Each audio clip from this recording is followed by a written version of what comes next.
Hello class 8th student, how are you all? I hope you are all fine. Student आज हम आपकी व्याकरण से वर्ण विचार को पढ़ेंगे। आज का हमारा टॉपिक है वर्ण विचार।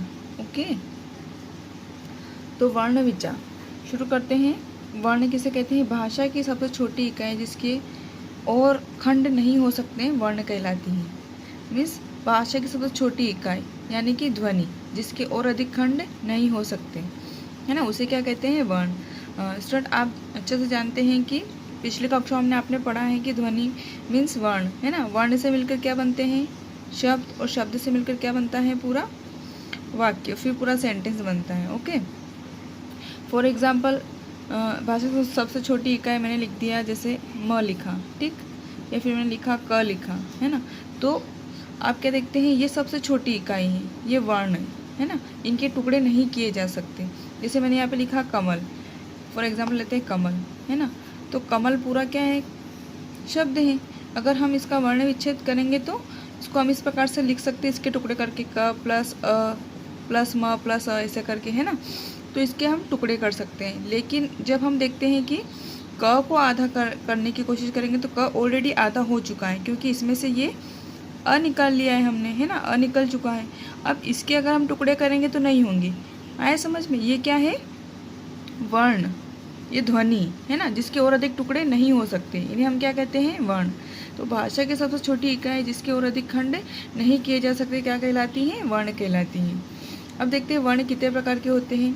उच्चारण के आधार पर वर्णों के दो भेद होते हैं, स्वर और व्यंजन।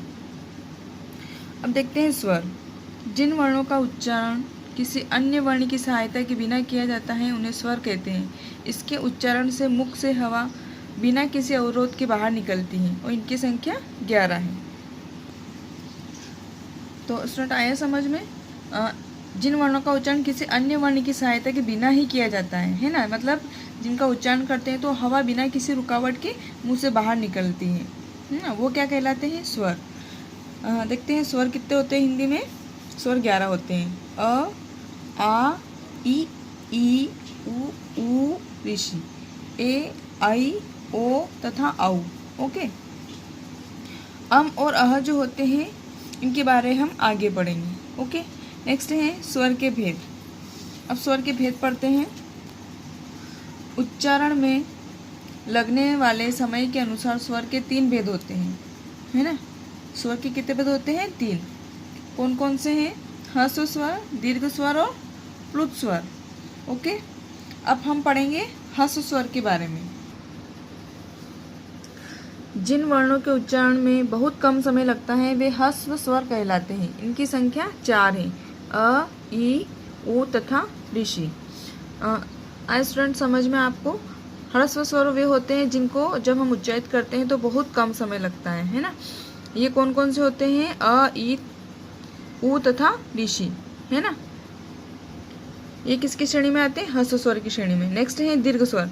जिन वर्णों के उच्चारण में ह्रस्व स्वर से 2 गुना समय लगता है वे दीर्घ स्वर कहलाते हैं। जिन वर्णों के उच्चारण में ह्रस्व स्वर से 2 गुना समय लगता है वे क्या कहलाते हैं? दीर्घ स्वर। इनकी संख्या कितनी है? 7। आ, ई, उ, ए, आई, औ तथा औ। ओके, नेक्स्ट है प्लुत स्वर। प्लुत स्वर। जिन वर्णों के उच्चारण में ह्रस्व से 3 गुना समय लगता है वे प्लुत स्वर कहलाते हैं। इसका उच्चारण एस के जैसा होता है। इसका प्रयोग प्रायः पुकारने, जोर से गाने या रोने के समय किया जाता है, जैसे हे राम, ओम आदि। स्टूडेंट ये प्लुत स्वर ऐसे होते हैं जिनका उच्चारण स्वतः ही मुख से निकल जाता है ना। जब हम किसी को जोर से आवाज़ लगाते हैं, बुलाते हैं या जब हम रोते हैं तो अपने आप इनका उच्चारण हो जाता है। ये क्या कहलाते हैं? प्लुत स्वर। नेक्स्ट है अयोगवाह। मैंने आपको बताया था कि अंगूर अम और अह को अयोगवाह कहते हैं। ये न तो स्वर होते हैं और ना ही ये व्यंजन होते हैं, है ना। हमने इनको स्वर की श्रेणी में क्यों नहीं रखा? यहाँ पे मैंने आपको बताया था कि मैं अ से लगाकर ओ के बारे में मैंने आपको बताया, लेकिन अ और अह के बारे में नहीं बताया था। क्यों? क्योंकि ये क्या होते हैं? अयोगवाह। ये न तो स्वर होते हैं और ना ही ये व्यंजन होते हैं। ओके, नेक्स्ट है अनुस्वार। जिन वर्णों के उच्चारण में हवा केवल नाक से निकलती है उन्हें अनुस्वार कहा जाता है ना। इसे वर्ण के ऊपर बिंदु के रूप में लिखा जाता है, जैसे बंदर, अंत, पंखा, है ना। किसे कहते हैं अनुस्वार? ये ऐसी डॉट लगा होता है ना, ये क्या कहलाता है? अनुस्वार।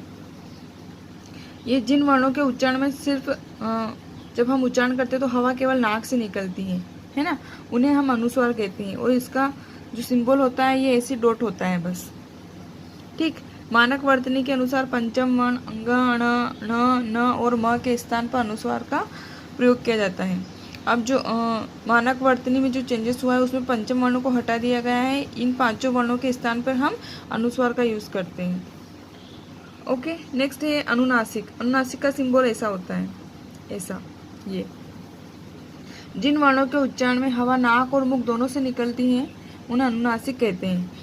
यहाँ अपन ने पढ़ा था कि जिन वर्णों के उच्चारण में हवा केवल नाक से निकलती है ना, इसमें क्या होता है? अनुनासिक में हवा जो है वो नाक और मुख दोनों से निकलती है और इसमें सिर्फ हवा नाक से निकलती है, उन्हें हम अनुनासिक कहते हैं। इसे लिखते समय वर्ण के ऊपर चंद्र बिंदु लगाया जाता है, इस प्रकार का सिंबल लगाया जाता है, जैसे चांद, हंसना, मांद आदि।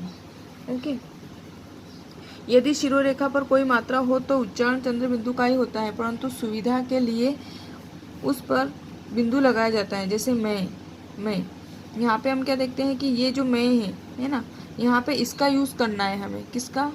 अनुनासिक का। लेकिन हम इसके स्थान पर यहाँ पर शिरोरेखा के ऊपर मात्रा लगी होती है तो हम इसका यूज़ नहीं करके सिर्फ डॉट लगाते हैं, है ना, ये अपनी सुविधा के लिए। लेकिन इसका उच्चारण यहाँ पे जब हम मात्रा लगाते हैं तो ये अनुनासिक ही लगता है।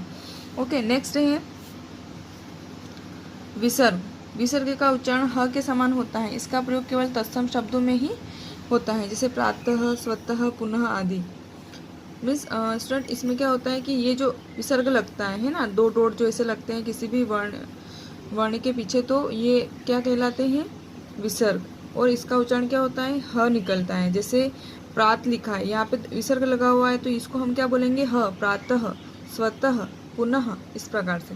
ओके, नेक्स्ट है आगत ध्वनि। आ का प्रयोग अंग्रेजी भाषा की ध्वनि को लिखने में किया जाता है। यह आ तथा ओ के बीच की ध्वनि है, जैसे डॉक्टर, बॉल, कॉलेज आदि, है ना।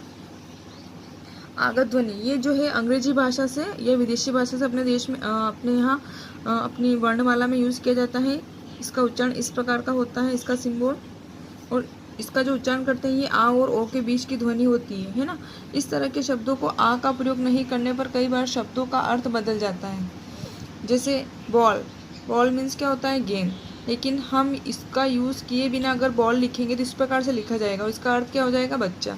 नेक्स्ट हॉल मीन्स क्या होता है? कमरा। लेकिन अगर हम इसका यूज़ नहीं करेंगे तो यहाँ पर क्या हो जाएगा? हाल मीन्स तबीयत। नेक्स्ट कॉफ़ी जो एक पेय पदार्थ है उसको बोला जाता है और यहाँ पे अगर हम सिंबल यूज़ नहीं करेंगे तो काफ़ी हो जाएगा, मीन्स पर्याप्त। ओके, तो स्टूडेंट आई होप आपको ये समझ में आया होगा। मैंने स्वर के भेद आपको बताए हैं। नेक्स्ट वीडियो में मैं आपको नेक्स्ट वर्कशीट सेंड करूँगी। इस वीडियो में जो वर्कशीट सेंड करी है उसका वीडियो मैं आपको सेंड कर रही हूँ, तो आप उसको देखकर वर्कशीट कंप्लीट करिएगा। Okay, thank you.